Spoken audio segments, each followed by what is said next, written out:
Өглөөний дасгал гүйлтийг тогтмол хийж байгаа хүмүүсийн тоо нэмэгдэж байна. 12 сум дахь томоохон цэцэрлэгт хүрээлэнгүүдэд өглөө 6 цагаас эхлэн насны хүмүүс очиж дасгал хөдөлгөөн хийх, дугуй унах, гүүх зэргээр эрүүл мэндэд анхаарч хэвшжээ.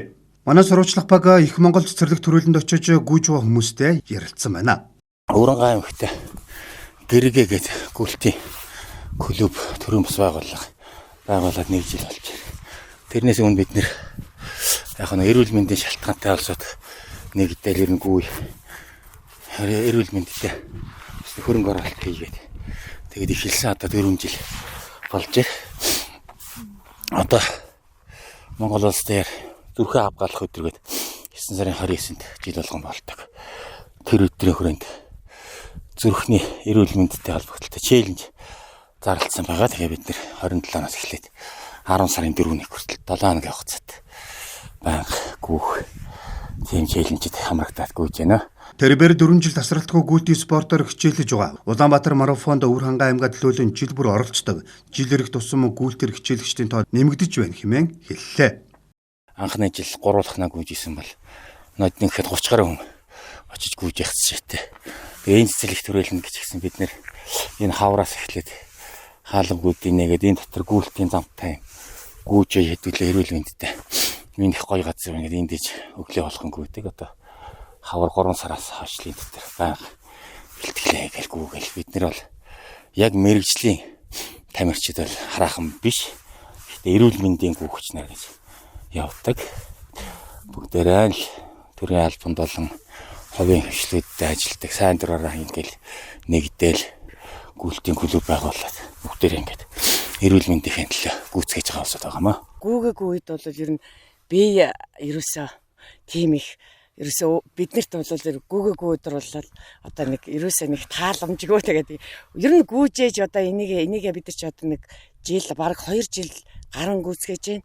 Тэгээд одоо энд ингээд бүгдээ ирч хүчтэй ингээд гүйдэг маш сайхан олон улсууд байдаг. Сүүлийн үед одоо улсууд бас эрүүл мэндэ бас их гоё эрүүл мэндийн төлөө явдаг болсон байна. Энд бол одоо ингээд өглөө болгон ингээд одоо ингээд бүр настай улсууд, бүр залуу улсууд ч явж байна. Тэгээд бид ерөөс хүн болгоныг эрүүл мэндийн төлөө ирч хүчтэй байгаараа, стрессгүй сайхан амьдрнаа л гэж би одоо хэлмээр байна. 2002 онд л алхалтаа эхэлжсэн. Тэгэл 2003 оноос ерөнхийдөө ихэвчлэн гүйлтэнд орж эхэлсэн. Тэгээд бид нэр ер нь бол нөгөө биднийг анхлаа гүйж байгаа хүмүүс их цөөхөн байсан байхгүй юу? Одоо ер нь бол нөгөө гүүх алхах ер нь бол эрүүл мэндэд ашиг тустай байна гэд хүмүүс ер нь сүүлийн үеүүд нь айгүй алхаж гүйдэг болсон мэлээ.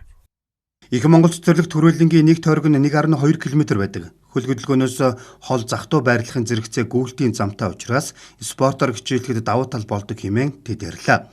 Харин олимп зануузар цэцэрлэгт хүрээлэнд настай голдуу хүмүүс өглөөний алхалт хийдэг гэж байна. Ер нь бол тэр хавраас эхэлж байгаа. Нас ахиж байна. Өглөө цэвэрээр талхачих аятайхан байдсан шүү дээ. Өдөржингөө хөл хөнгөн. Би хөнгөн. Ядардаг.